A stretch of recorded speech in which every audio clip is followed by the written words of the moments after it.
What's up, y'all? It's your girl always, Ysrael, and I'm back with another video. So y'all know what's up. It's all positive vibes, no hate, all love. You know what's up. So I got my mom today, and she will be talking and helping me in this video.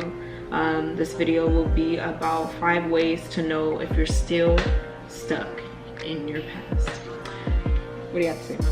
Hi everybody, my name is AGoddess Love Jameson. I'm giving myself a shout out. My website is AGoddessLove.org. I'm a spiritual and transformational life coach. Actually, I'm a business coach as well. My YouTube channel is AGoddess Loves Daily Inspiration for Abundant Living. Like Ysrael said, we're going to talk a little bit about 5 ways to know if you're still stuck in your past. Number 1, unforgiveness. If there is anybody in your past that you need to forgive, you're still stuck there. So like if it's something that someone has done, something somebody said to you, and you still feel any type of emotion behind it, you're carrying and harboring unforgiveness. And what unforgiveness does, when you hold on to it for so long, see, our natural states of being is harmony. And if you don't have harmony, then there's disharmony.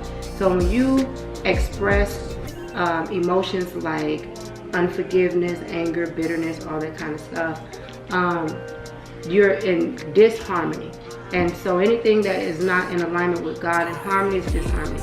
So, and if you're manifesting disharmony and out of alignment, then you are, what's the word I'm looking for? What's the word I'm looking for? Not aligned. You're not at ease. And if you're not at ease, meaning there's a dis-ease in the body, it creates disease in the body. So I need you guys to remember unforgiveness and holding on to a lot of anger and bitterness creates dis-ease in the body.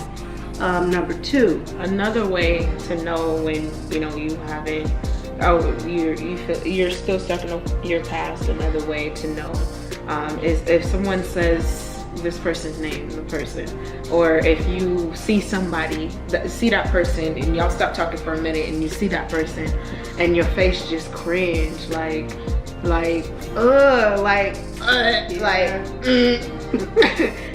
all that. That just shows that you still have. You're still stuck. You still have hate towards them. You still haven't forgave anything or the things that person has done to you. So that's also another example. Yeah, so it's very important. Like, it's your responsibility to make sure that you forgive people and situations. It's not for them. Forgiveness is all about you. It's about you, and it's about your health, and it's about your promotion in life.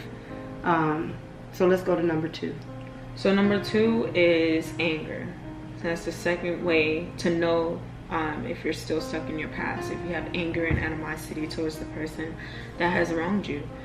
In all honesty, since my experience, or out of experience, I know that being angry, I mean, it's a natural emotion that people mistake for it to be, I want to say kind of like okay. It's a natural emotion. God did give us that type of emotion, but he never wanted us to dwell and stay angry. Right. I believe in the Bible it says you can be angry but not act on it. Like, don't do the works of, like, don't commit anything as far as like doing wrongdoings to other people when you're angry. You're supposed to a crime. Commit a crime. Mm-hmm. Like put somebody down or anything. You're just supposed to get through that anger and then continue with life. You're never supposed to stay angry forever. So how do you know if you're angry? Well, if you think of a person and there's an emotion behind it, and like she said, you cringe or you just, it's an uncomfortable feeling, then you're still stuck in your past. Even mild dislike, you're still stuck in the past. So what you want to do is rid yourself of that anger, and then we'll go more into detail on a different video. How do you release yourself from the anger? And number 3, how do you know if you're still stuck in your past? Low self-esteem, low self-confidence. So if you're walking around with a feeling of low self-worth, chances are you're still stuck in your past. Now, I know people say things to you all the time, especially when you're children, okay? I'm gonna give you an example. I had an uncle through marriage, and he said to me, "You're never gonna be nothing when you grow up. Is that all you could do is push out babies?" And I'm thinking, oh my God, I was 17 years old. And not true enough, I had my 3rd son at 17. And actually I had my 1st son at 16, and then I had twin boys at 17. But for him to say that to me, it really offended me. Like, how dare you say that to me? So a lot of times people say things to us out of ignorance, okay? And have absolutely no idea what kind of effect it's gonna have on your life later on. But if I would have allowed what he said to me to keep me captive in that moment of time, I wouldn't be as great as I am today. So if you're feeling any type of unworthiness, you know, like you don't deserve the promotion, or you'll never attract anybody good into your life, or anything like that, just really low self-esteem, or you're in a relationship and you know it's toxic, but you don't want to get out of it because you feel like you're not going to get anybody else. All that's low, that is still a way to know that you're still stuck in your past. So what we have to do is get to the root cause of some of this hurt that we're carrying, and forgive those people in those situations. You know, kind of go back. I'm a life coach, so I like doing the work. I like really taking people deep and actually doing the work and finding the root cause of their issues. So again, low self-esteem, low self-confidence, the feelings of you're not worthy, all of that is letting you know that you're still stuck in the past. You're holding on to something somebody said or how they made you feel. Okay, number 4. Replaying your old tapes. So what that means is, you know how something happened to you in a situation or whatever, and you're constantly replaying the tapes in your mind about, man, I should have said this, or I should have said that, or they said this and they said that, and I should have responded like this. That's how you know that you're still stuck in your past, because you're constantly replaying those tapes. And this is what happens when you're constantly replaying the tapes. So you have the past, the present, and the future. So what happened is in the past. Now remember, in some of my previous teachings, I teach John 10:30, I am my Father are one, right? So that means all the power that God is, we are. So if you have the past, the present, and the future, and I need you guys to remember that your point of power is always in the now. So if you're constantly thinking with your mind, you're creating, and you're speaking with your mouth, you're creating, and you're feeling in your heart, you're creating. Your point of power is always in the now. So if you bring in your past and you're constantly thinking about what happened, what you should have said, what they said over and over again, and then what happens as you're thinking about it, okay? Then you start seeing that over again, you start visualizing it, and then once you start visualizing it, what happens? Then you start feeling it. Then you start getting upset all over again, and you have just brought yesterday into today, which is where your point of power is. And guess what it's getting ready to do? Create your tomorrow. So replaying those old tapes over and over again in your head, what you could do is whenever a thought creeps into your mind, 10 seconds, replace it with something else. Don't give it no energy, no power. Quickly replace it with something else. I think 10 seconds is too long, but for the sake of argument, we're going to say 10 seconds. Just as soon as that thought come in, try to replace it with something else. Ask God to give you a gentle nudge, kind of like when you start thinking those kind of thoughts, just to kind of get you back on track and back in alignment with positive thinking. And last but not least, number 5, trust issues. The 5th way to know if you're still stuck in your past. Trust issues. What do I have to say about that? Out of experience, I've had a lot of trust issues. I had a lot of people that I lied about who they truly really were, you know. Always people who lied to me. And it made me like have trust issues really bad. I don't know what to add to it. Well, I'm going to give an example. So you hear me talk a lot. Well, if you don't, you will if you go to my YouTube channel. You'll hear me share my story with my kid's father. Okay? We have 7 children together. We were together 15 years. And we went through a lot of stuff. Well, let me say he took me through a lot of stuff. And so this one particular year, we opened up a bank account together. And he went in the account without my knowing, and he withdrew all the money, about $800 and something. And then it was over the weekend, so I didn't get, I wasn't aware that he did that. I didn't get any alerts or anything like that to let me know. And this was back in the day, so you don't get the alerts. You didn't get the alerts then that you get today.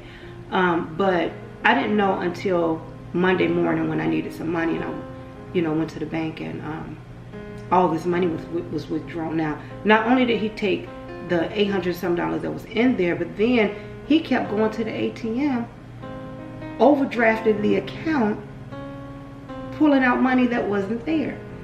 So I'm like, okay, now all the stuff that I went through in my life, you would think that I would be bitter, I would be angry, and at one point in my life I was. But here's the thing, I don't allow that to dictate my future, where I am now. So like, I'm married now to someone else, and my husband said to me, are we gonna get a joint account? Now, my first reaction was yes.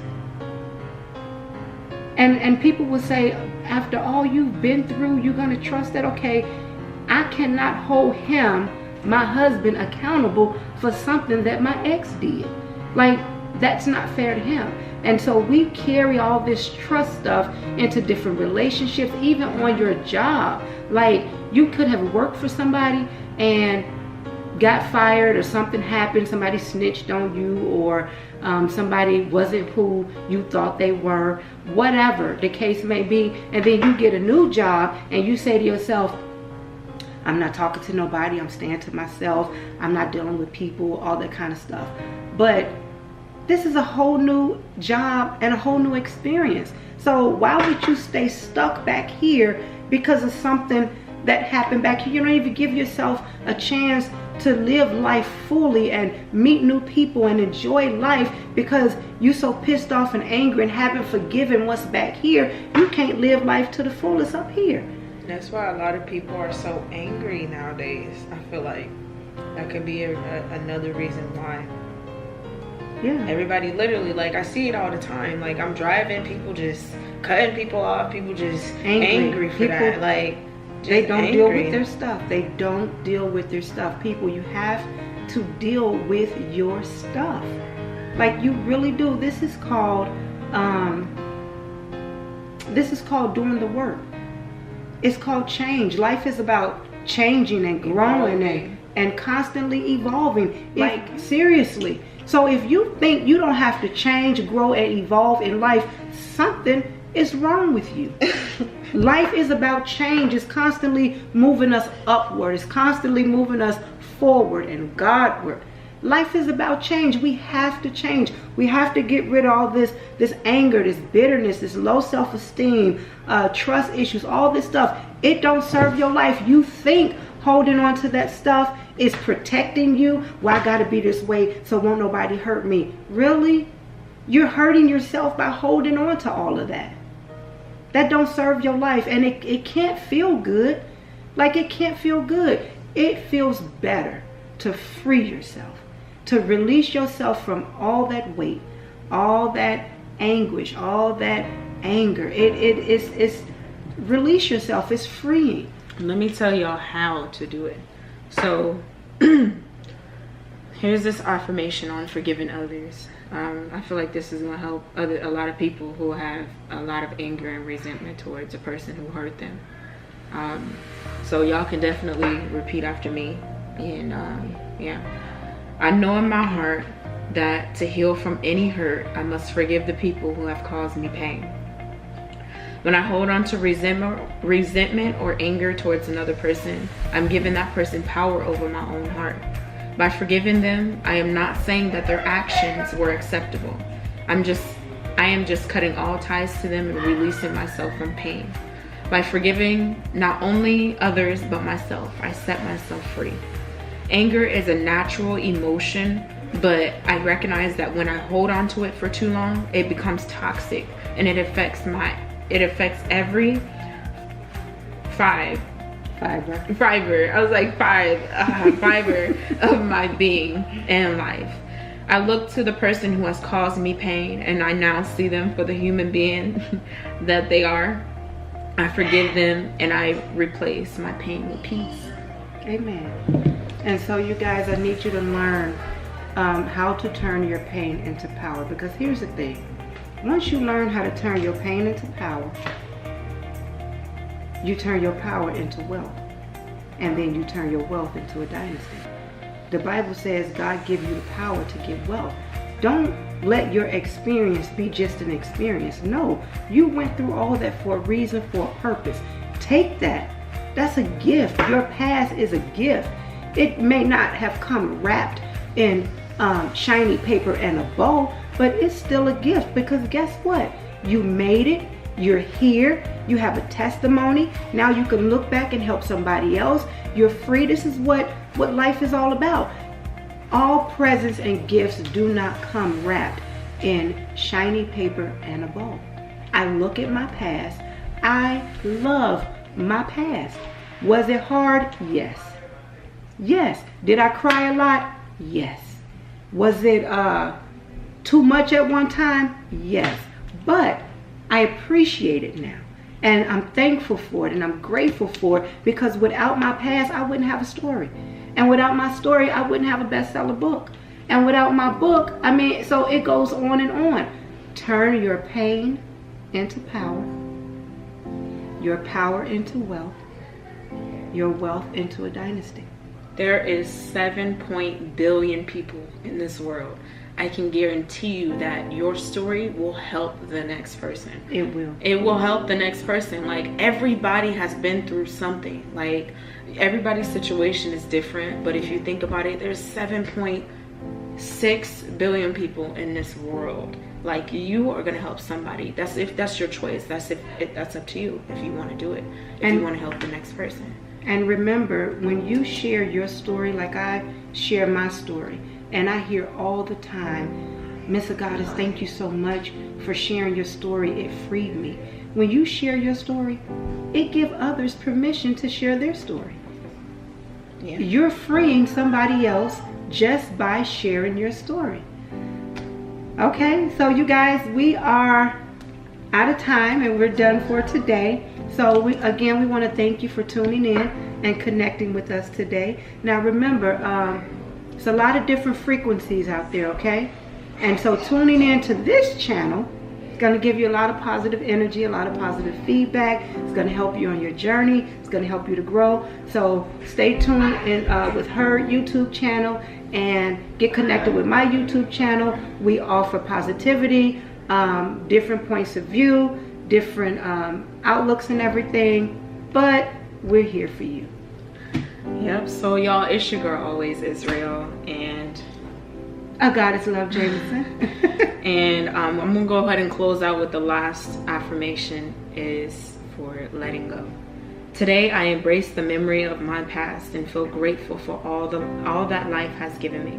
I acknowledge that I did the best I could at the time, and now I am ready to let it go.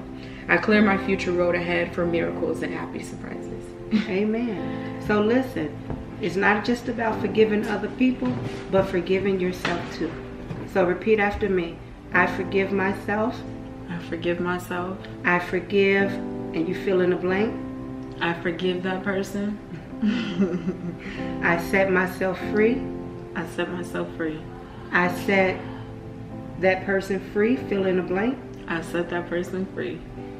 I love myself. I love myself. And every part of my being. And every part of my being. Express that idea. Express that idea. In, through, and around me. In, through, and around. And so it is. All right, y'all. We out.